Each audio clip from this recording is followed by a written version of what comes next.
Caião, gostaria de saber de que maneira você conciliava ministério pastoral local e ministério itinerante. Eu nunca Qual conselho conciliei. você daria para quem está nessa situação, Caio? Eu nunca achei possível. Eu fui pastor local, 11 anos, 7, 8 na Igreja Presbiteriana Central de Manaus, primeira igreja, com meu pai. Foi quando começou a ebulição que está lá até hoje. Já tenho, portanto, 49 anos.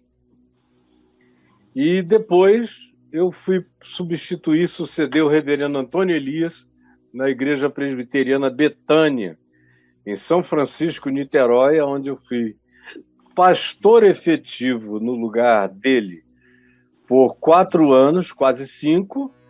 E aí, no final do 4º ano, eu disse que não queria mais continuar como pastor de igreja local, pastor titular, porque eu não brinco de ser pastor local. Eu atendo o povo, eu ficava em Manaus, o pessoal sabe, eu atendia dezenas, centenas por dia, milhares e milhares por ano, pessoalmente.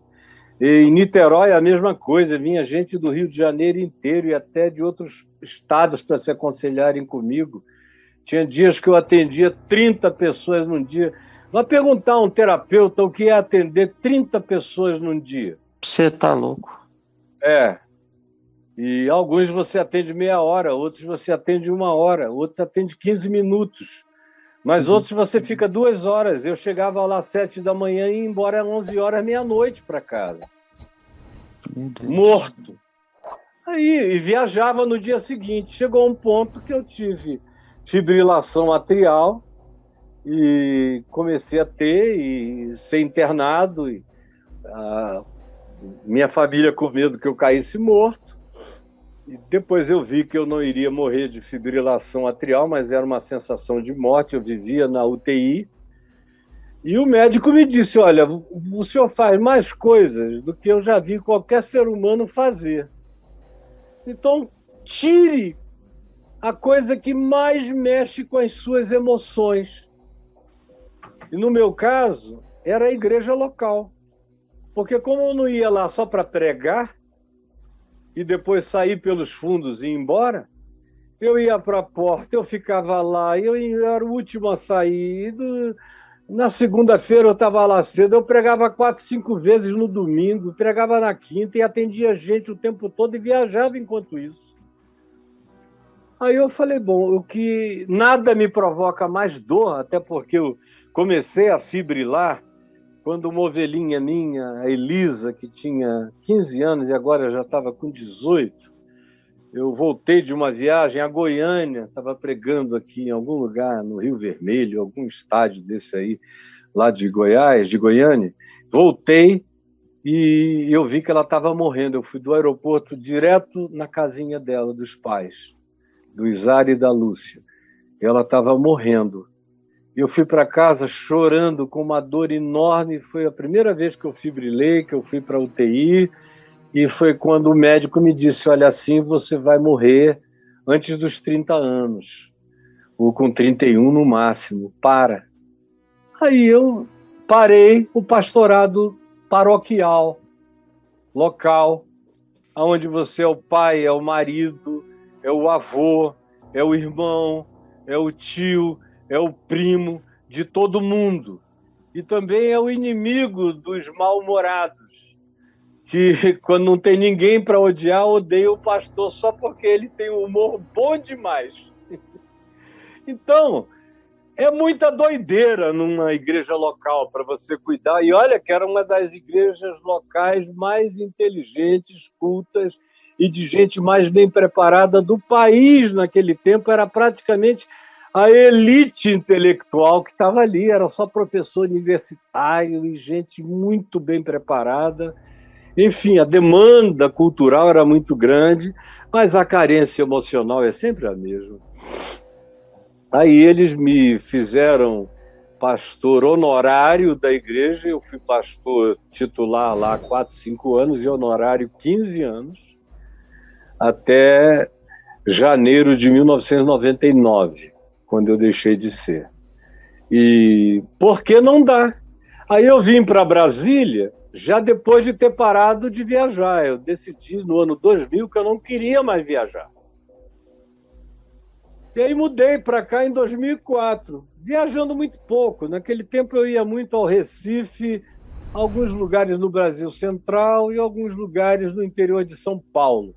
Mas eu evitei viajar pelo Brasil e por aí afora. E a Manaus também, às vezes. Mas quando eu mudei para cá, eu fiquei um tempo, uns 8 anos, exclusivamente de pastor local, cuidando aqui em casa, atendia todo dia, de manhã e de tarde, e à noite, gente que vinha aqui, atendi. Só consegui fazer isso durante 8, 9 anos em Brasília, porque eu tinha decidido não ser mais itinerante há algum tempo. Porque não dá para conciliar. Pastorado local demanda atenção, cuidado paternal, cuidado fraternal, cuidado humano do mais profundo, dedicação, amizade. Isso tudo que eu não tenho para dar. A minha vida, desde que eu sou novinho, ficou possuída de milhões de pessoas. Então eu não consigo fazer isso há muito tempo. Nem quando eu parei de viajar, porque em Copacabana eu já não viajava mais, no Café com Graça lá, mas era gente em cima de mim o dia inteiro. Nunca foi diferente, nunca vai deixar de ser. Então eu retiro, como agora. Antes da pandemia, eu comuniquei lá no Caminho da Graça, aqui em Brasília, que eu não poderia mais estar presente, como eu não tenho estado. Já vai fazer 4 anos. Eu viajo por Caminhos da Graça, por aí, mas aqui eu disse que não daria para mim. Por quê? Porque toda vez que eu ia lá pregar, eu voltava angustiado com 15, 20 pessoas querendo se aconselhar. E eu não ia poder, não ia conseguir.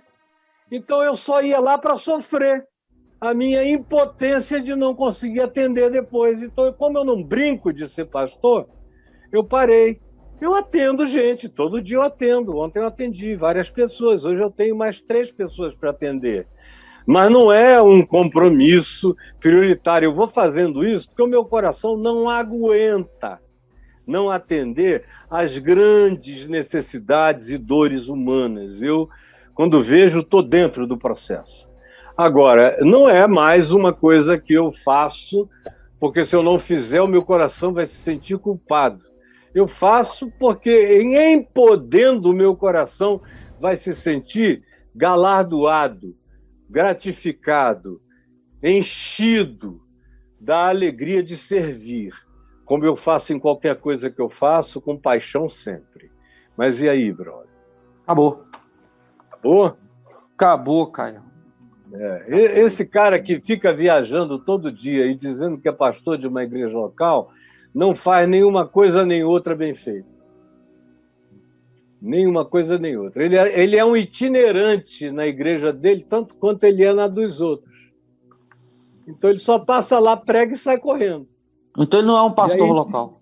E não é, mas é claro que não é. Ele só tem o título e tem o domínio sobre o grupo, que a maioria quer.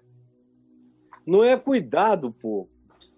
Não é cuidar do povo. O que a maioria quer é o poder dizer que é o pastor presidente daquela paróquia, daquela comunidade, que é dele. Esse é o orgulho, essa é a vaidade. É por isso que o cara não pastoreia o povo, vive viajando, passa lá de passagem, mas é o dono da igreja. Então não é nem uma coisa nem outra. E a maioria do povo vive sem pastor, conforme eu li Jesus dizendo hoje aqui, porque eram como ovelhas sem pastor. Ovelhas sem pastor. Jesus, eu quero te pedir que muitos aqui encontrem o seu pastor hoje, o bom pastor que deu e dá a vida pelas ovelhas, que dá a vida pelas ovelhas. Por favor, salve essas pessoas dessa confusão maluca de religião, de sacerdotes, de pastores, de donos da alma, de liberadores de poder, e de tanta maluquice pagã falada em nome de Jesus. Salva esse povo que anda gemendo como ovelhas sem pastor, porque não há pastores. Quase não os há mais.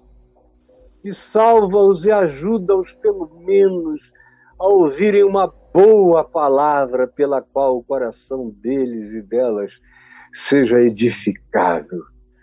É o que eu te imploro. É o que eu te imploro de todo o meu coração. Gente boa de Deus, até amanhã. Bye, bye, planeta Terra.